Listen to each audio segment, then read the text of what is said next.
MBA അഥവാ master of business administration. ബിസിനസ്സിനോട് പാഷനുള്ള ഏതൊരാൾക്കും എടുക്കാൻ പറ്റിയ കോഴ്സാണ് MBA എന്ന് പറയുന്നത്. Retail management, human resource management, finance, marketing, sales തുടങ്ങിയ ഒരുപാട് സ്പെഷ്യലൈസേഷൻസ് MBAയിൽ വരുന്നുണ്ട്. 2 വർഷമാണ് MBAയുടെ ഡ്യൂറേഷൻ പീരീഡ് എന്ന് പറയാം. പക്ഷേ വിദേശ രാജ്യങ്ങളിലേക്ക് നോക്കിയാൽ ചില യൂണിവേഴ്സിറ്റികളിൽ 18 മാസവും ചില സ്ഥലങ്ങളിൽ 15 മാസവും ഉണ്ടെങ്കിലും അതൊക്കെ അതാത് യൂണിവേഴ്സിറ്റികളെ അടിസ്ഥാനപ്പെടുത്തിയിരിക്കും. MBAയുടെ എലിജിബിലിറ്റി എന്ന് പറയുന്നത് ഏത് 3 വർഷത്തെ ഡിഗ്രി പഠിച്ചവർക്കും MBA എടുക്കാൻ പറ്റുമെന്നതാണ്. BA ഇംഗ്ലീഷോ, BA ഹിസ്റ്ററിയോ, BSc കോഴ്സുകൾ അല്ലെങ്കിൽ BTech, BHM, നേഴ്സിംഗ്, ഇനി MBBS എടുത്താലും എനി ഡിഗ്രി പാസ്സായവർക്കും ഈ ഒരു MBA പ്രോഗ്രാമിന് എലിജിബിൾ ആണ്. ഇന്ത്യയിൽ MBA എന്ന് പറയുന്നത് പ്രീമിയം ഇൻസ്റ്റിറ്റ്യൂട്ടായി കൺസിഡർ ചെയ്യുന്നത് IIM അഥവാ ഇന്ത്യൻ ഇൻസ്റ്റിറ്റ്യൂട്ട് ഓഫ് മാനേജ്മെൻ്റ് ആണ്. ഇതിൽ നമുക്ക് മലയാളികൾക്ക് കുറച്ചുകൂടെ അഭിമാനിക്കാം. കാരണം കേരളത്തിൽ കോഴിക്കോട് എന്ന സ്ഥലത്താണ് നമ്മുടെ IIM വരുന്നത്. IIM-ലേക്കുള്ള പ്രവേശനത്തിന് വരുന്ന എൻട്രൻസ് എന്ന് പറയുന്നത് CAT ആണ്. ജനറിക് ആയിട്ടുള്ള എക്സാമുകളായ എക്സ്മാറ്റ്, CAT, എക്സാറ്റ് തുടങ്ങിയ ഓരോ കോളേജുകൾക്കും ഇത്തരത്തിൽ എൻട്രൻസ് എക്സാം കണ്ടക്ട് ചെയ്യപ്പെടാറുണ്ട്.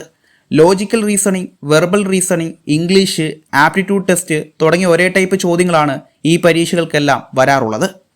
നമ്മൾ MBA പഠിക്കാൻ പോകുന്ന കോളേജ് എപ്പോഴും നല്ല ഫാക്കൽറ്റീസ് ഉള്ള ഇൻസ്റ്റിറ്റ്യൂഷനാണോ എന്ന് ഉറപ്പുവരുത്തുക. കാരണം MBA കഴിഞ്ഞ് പുറത്തിറങ്ങുന്ന നിങ്ങൾ മാനേജർ അഥവാ ലീഡറായിട്ടാണ് ജോലിക്ക് പോകേണ്ടി വരിക.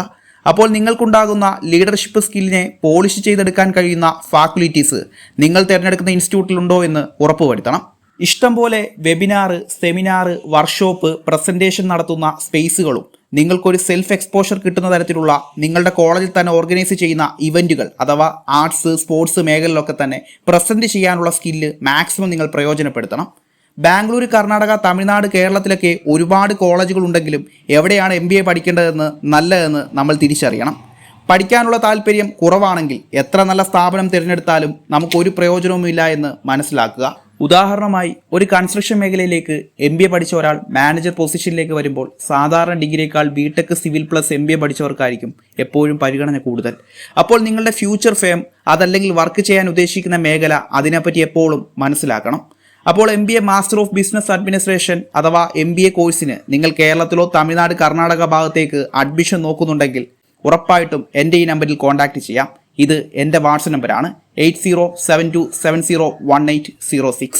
MBAയിൽ ഫിനാൻസും മാർക്കറ്റിങ്ങും HRM കൂടാതെ തന്നെ MBA ഇൻ്റർനാഷണൽ ബിസിനസ്സും, MBA റൂറൽ മാനേജ്മെൻറ്റും, MBA ബിസിനസ് അനലിറ്റിക്സും, MBA സപ്ലൈ ചെയിൻ മാനേജ്മെൻറ്റും, MBA അഗ്രികൾച്ചർ ബിസിനസ് മാനേജ്മെൻറ്റും, MBA ഓപ്പറേഷൻസ്, MBA കൺസൾട്ടിംഗ് ഇത്തരത്തിലുള്ള ഒരുപാട് സ്പെഷ്യലൈസേഷൻസും വരുന്നുണ്ട്.